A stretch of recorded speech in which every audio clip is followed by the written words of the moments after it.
Bismillahirrahmanirrahim. Tsumma ba'asa tuluy ngutus saha ar-rasul sallallahu alaihi wasallam Mu'adzab najabalin ka Mu'ad bin Jabal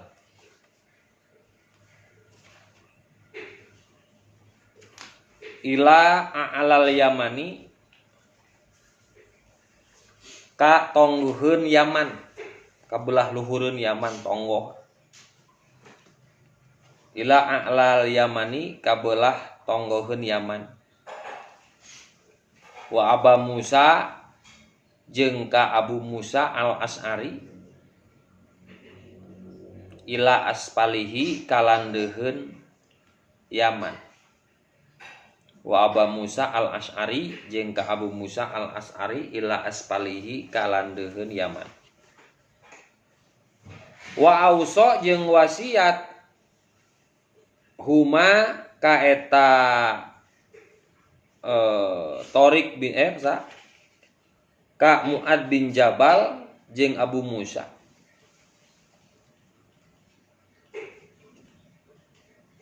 Wa auso jeung wasiat Nabi huma ka eta Abu Musa jeung Asy'ari alaihi salatu wassalam biqaulihi kudauhan Rasul. Biqaulihi kedua kudauhan Rasul. Yassiro wala tu'assiro. Yassiro kudu ngagampangkeun anjeun atawa naon? Nya Mu'ad jeung Abu Musa. Yassiro kudu ngagampangkeun Mu'ad jeung Abu Musa. Wala tu'assiro jeung ulah ngahesekeun anjeun duaan.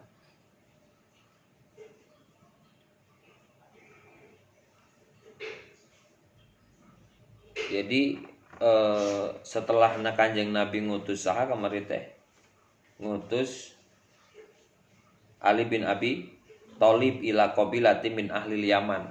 Jadi bisa kita simpulkan Rasulullah mengutus 3 orang sahabat kemana? Ke kota Yaman, ke jantung pertahanan Yaman. Rasul mengutus Ali bin Abi Thalib. Dari belah atasnya Rasul mengutus Mu'ad bin Jabal, dan dari belah handapna Rasul ngutus Abu Musa al-Asy'ari. Dan ini merupakan strategi ekspansi dakwah yang naon, yang jitu gitu. Karena kalau kita ingin menguasai satu tempat, maka harus kita diriung si tempatnya gitu. Ya, seperti kan ayeuna tadi nama rencanakan SMP di bawah, terus SMK ditonggoh kan, tanah teh ditonggoh deh. Nah terus di tengah-tengah kan ada tanah orang lain. Nah kan tadinya mau ditukar guling biar yang tanah yang itu jadi milik kita, milik pesantren, dan anu ditonggoh jadi milik Bapak. Tapi dipikir-pikir deh enggak sesuai. Yang itu tanah kita nanti dibangun ke depannya mudah-mudahan SMK gitu kan. Nah terus tanah SMK, tanah punya orang, terus SMP. Nah berarti kan ada orang-orang tengah itu strategi. Ya, supaya sugan we tuh eraeun tuh aya tanah tengah-tengah pesantren dijual gitu. Komo dibere mah gitu kan. Nah, ini strategi. Jadi itu pun Rasulullah mengutus 3 sahabat sekaligus ke mana? Ka Yaman. Dan ironis sekarang Yaman itu menjadi salah satu kota yang digempur habis-habisan ku saha? Ku Arab Saudi. Karena di Yaman itu disinyalir ada kelompok Syiah Houthi. Syiah Houthi itu Syiah, kelompok Syiah yang ekstrim. Yang selalu mereka berkerumun, mereka menguasai daerah Yaman sampai nanti akhirnya mereka mau menguasai Mekah dan Madinah. Akhirnya berperanglah Yaman. Seolah-olah yang berperang itu Yaman dengan Arab Saudi. Padahal bukan Arab Saudi dengan Yaman, tapi Arab Saudi menyerang orang-orang Syiah Houthi yang menyusup ke daerah Yaman. Dan sekarang Yaman itu sering terjadi perperangan dengan kerajaan Arab Saudi. Nah itu media menggoreng bahwasannya itu perang antara Arab Saudi dan Yaman. Padahal bukan Arab Saudi dan Yaman, tapi Arab Saudi versus kelompok Syiah Houthi yang menguasai daerah Yaman. Nah ini cikal bakalnya penguasaan Yaman itu ketika Rasulullah mengutus siapa? Ali bin Abi Thalib ke jantung pertahanan Yaman. Mu'ad bin Jabal ti belah tonggohna, Abu Musa al-Asy'ari di bawah landeunna. Akhirnya menguasai negeri Yaman. Tapi apa kata Rasulullah? Wa usahu ma alaihi salatu wassalam biqauli yassira wa la tu'assira. Pergampanglah agama Islam, jangan dipersulit. Seperti kemarin kan? Seperti kemarin Rasul itu hanya memerintahkan kepada orang-orang Yaman untuk satu syahadat. Kalau mereka syahadat maka perintahkanlah salat wala tabghi ala dalika. Jeung ulah naon? Ulah ngaleuwihan ti eta gitu. Jadi suruh perintah lah naon? Syahadat, setelah syahadat perintahkanlah salat. Jadi jangan dulu diajarkan puasa, jangan dulu. Karena apa? Karena Quran itu turun secara mutawatir, berangsur. Jadi tidak langsung ujug-ujug. Jama karage masantren tah nalar 30 juz. Macam ge acan gitu. Karage ngaji masantren tah ngaji jampul jawame. Gitu. Tapi apa? Tapi berangsur, step by step, kolil sotak seetik. Lama-lama menjadi bukit. Jadi ya kata Rasulullah kepada Mu'ad bin Jabal dan Abu Musa al-Asy'ari itu yassira wala tu'assira. Jadi Mu'ad bin Jabal ini seorang sahabat Nabi ini pernah diceraikan ke Rasul. Kenapa beliau dimarahi? Karena pernah dilaporkan ke sahabat yang lain mun ngimaman salat dilapisan. Jadi kata di suatu ketika Mu'ad bin Jabal itu ngimaman salat. Ari keur salat sang salat dolin amin bismillahirrahmanirrahim alif lam mim dalikal kitabul al-baqarah macanat. Panjang teh. Nepi ka ngan moal ari kabur mah kitu mun maneh engke di lembur jadi imam moal ari kabur mah kitu da keur salat. Ngan isuk dijamin moal aya dinu berjamaah ka maneh. Lila teuing salat. Nah jika si kusoy gini dunia terbalik. Ganti usan kemet. Itu lila teuing makruh. Jadi imam membaca surat terlalu panjang itu makruh karena tidak memperhatikan keadaan makmum. Makmum itu ada aki-aki, ada budak keletik yang mereka belum siap. Tingkat keimanannya itu beda. Mungkin ada yang mereka senang justru kalau imam lama, baca suratna alus gitu kan. Diregepkeun. Tapi kan lobana jamaah awam. Maka kata Rasul apa? Wahai Mu'ad, apakah engkau ingin membuat fitnah dalam agamaku? Kata Rasulullah. Maksud fitnah itu adalah apa? Disangkana agama itu berat. Padahal kata Rasul naon yassira wala tu'assira. Wa qala jeung ngadauh Nabi li Mu'ad ka Mu'ad, innaka sayati qauman ahlal kitabi, innaka sanyana anjeun. Sayati sakedeung deui bakal datang. Aya sin aya saufa. Ari sin artinya sakedeung deui. Lamun saufa sakedeung deui saruangan sakedeungna lila keneh. Seperti naon? Kiamat sakedeung deui, tah teh make saufa. Lain make sin. Aya kan ari fiil mudhari teh aya make sin, aya make saufa. Bisa sarua maknana sakedeung deui. Adik aja disayang kawin, sakedeung deui karena geus sabaraha taun, sakedeung deui teh 10 tahun deui. Nari lapar ya kayak sakedeung deui dahar, teh sakedeung deui engke geus beres ngaji. Kan makna sakedeung deui teh kitu. Mana sakedeung deui. Karena ada perbandingan. Enak Jawa disebut deket, lamun dibandingkeun Kalimantan. Nah Jawa lagi nyebrang kan gitu bahasana. Nah, sekarang kan bulan puasa sebentar lagi. Ya, sebentar lagi teh kalau dibandingkan kamari gitu. Arti teh seperti apa benar kiamat sudah dekat? Kan gitu. Sebenarnya bukan kiamat sudah dekat, tapi kiamat makin dekat. Mana ngajauhan kiamat. Ngadeukeutan. Nah itu. Jadi sayati itu ngan make sin mah sakedeung deui gitu. Ukuran uruf kebiasaan. Innaka sanyana anjeun sayati sakedeung deui bakal datang kauman kahiji kaum. Satati sayati. Satati. Innaka sanyana anjeun satati bakal datang anjeun kauman kahiji kaum. Ahla kitabin ka ahli kitab. Faida jita maka di mana-mana datang anjeun hum ka eta ahlun atawa kaum. Faida jita maka di mana-mana datang anjeun hum ka eta kaum. Fad'u maka kudu ngajak anjeun hum ka eta kaum. Faida jita maka di mana-mana datang anjeun hum ka eta kaum. Fad'u maka kudu ngajak anjeun hum ka eta kaum. ila ayyashhadu kana yen bersaksi eta kaum ila ayyashhadu kana yen bersaksi eta kaum alla ilaha illallah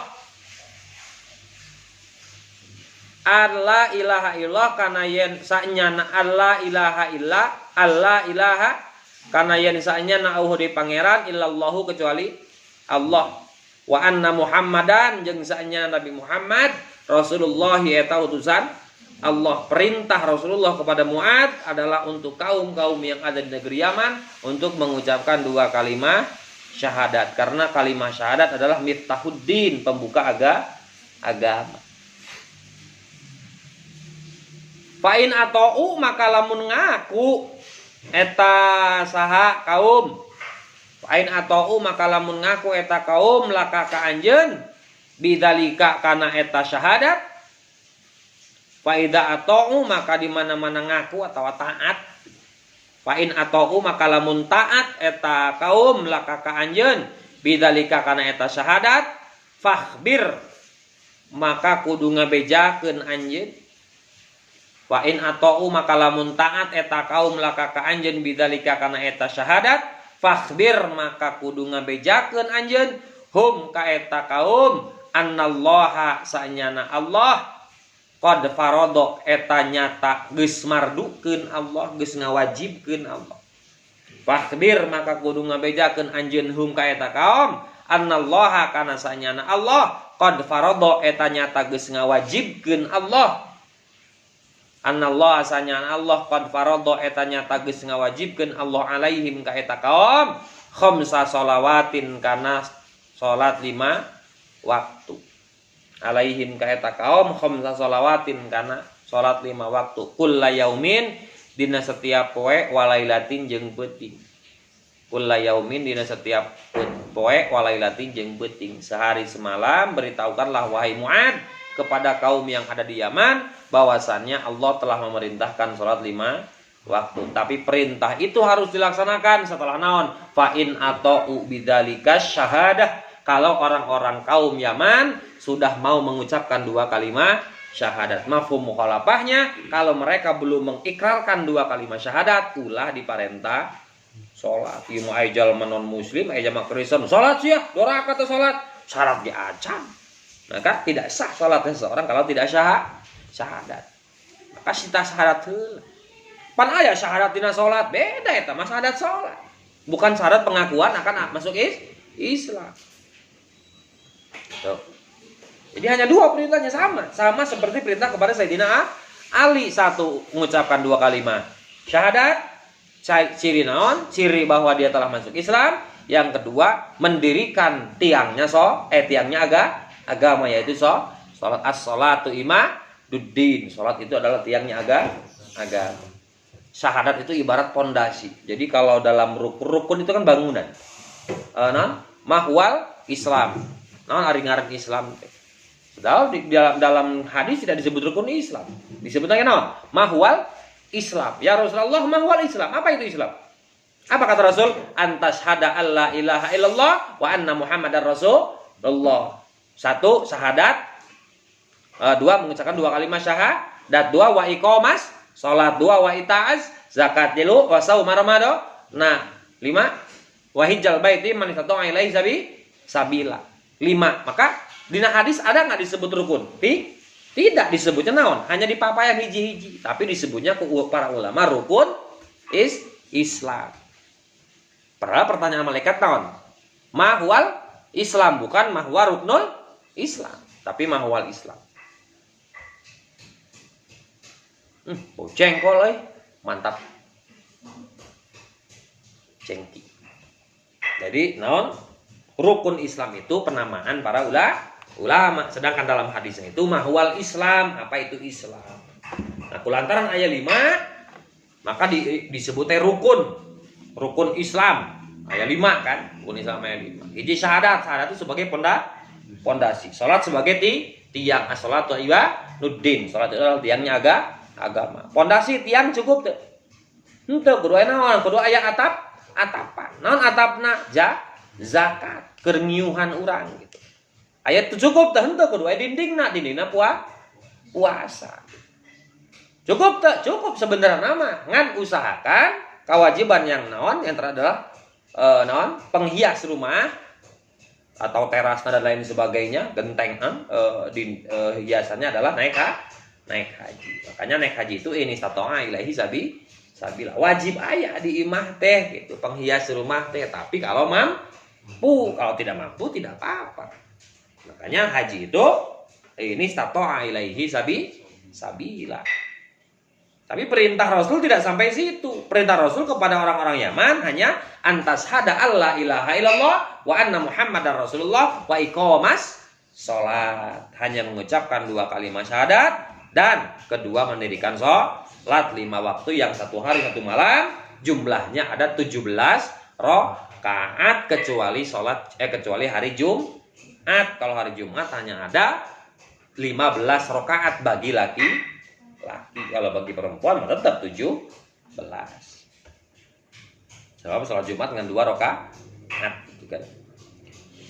Fa inhum maka lamun eta kaum atau fa inhum maka lamun ari eta kaum atau eta taat kaum laka ka anjeun bidalika kana eta naon sholawatul khamsi.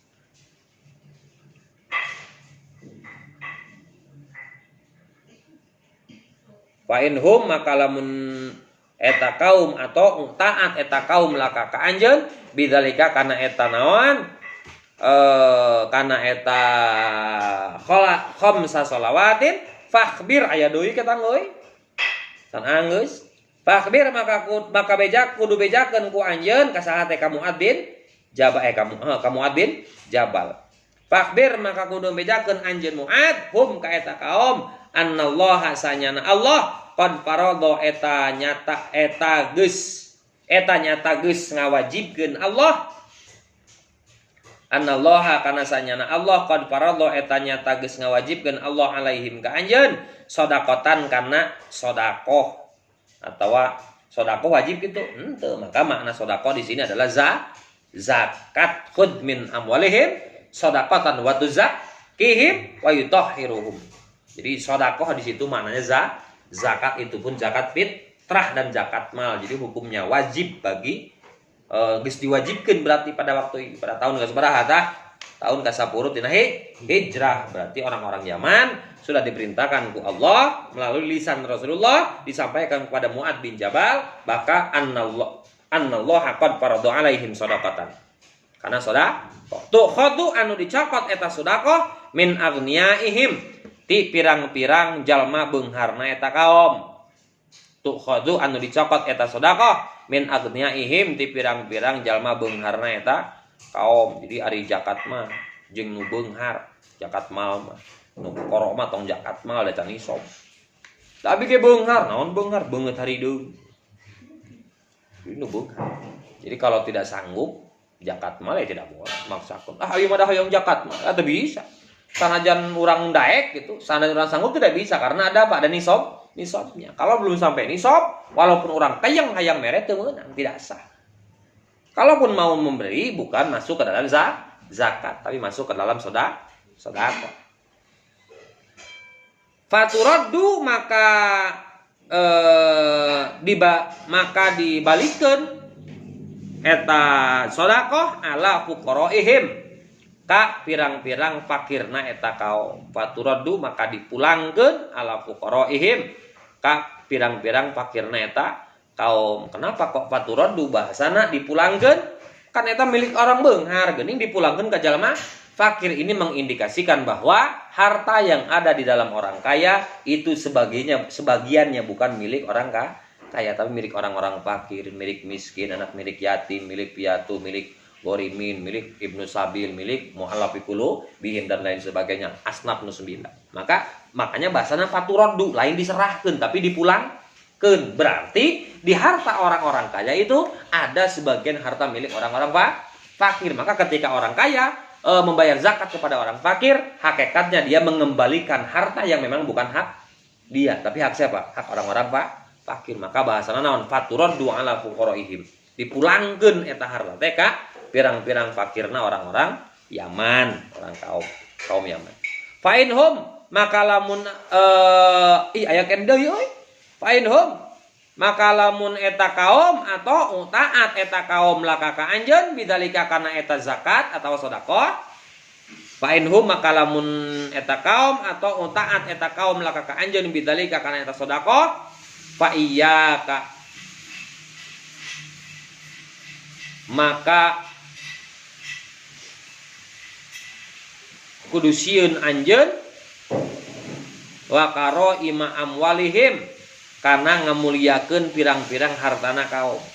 Wa iyyaka maka kudu sieun anjeun wa karo ima amwalihim kana ngamuliakeun hartana ngamuliakeun hartana eta kaum. Maksudna fa iyyaka wa karo ima amwalihim teh harus takut karena ngamuliakeun harta orang kaum. Jangan sampai kita teh nganggap berharga karena eta harta sehingga kita mengambil bagian dari harta tersebut. Dan ini dilarang oleh Rasulullah pada Mu'adz bin Jabal. Jadi ulah ngamuliakeun karena harta eta. Bikeun we geus bikeun gitu. Wattaqi jeung kudu sieun anjeun dakwatal mazlumi kana doana orang-orang anu didolim. Wattaqi jeung kudu sieun anjeun dakwatal madlumi karena doana orang-orang anu didolim. Sabab doaul madlum mustajabun. Doa orang yang didolim itu mustajab. Jadi madlum teh dibuli lah. Doaul madlum mustajabun. Doa orang yang dibuli itu mustajab. Jadi tidak ada hijab antara doa dan Allah bagi orang-orang yang didolim. Jadi awas, hati-hati dalam mendolim seseorang. Sekali saja dia mengangkat lidahnya untuk berdoa kepada Allah, maka doaun mustajabun, doa mustajab.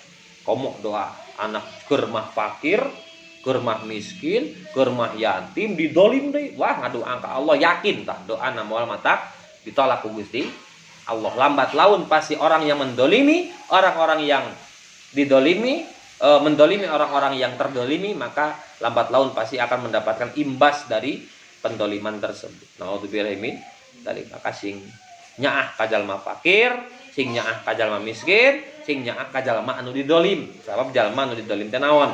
Doana mustajab. Fa innahu karena sanyana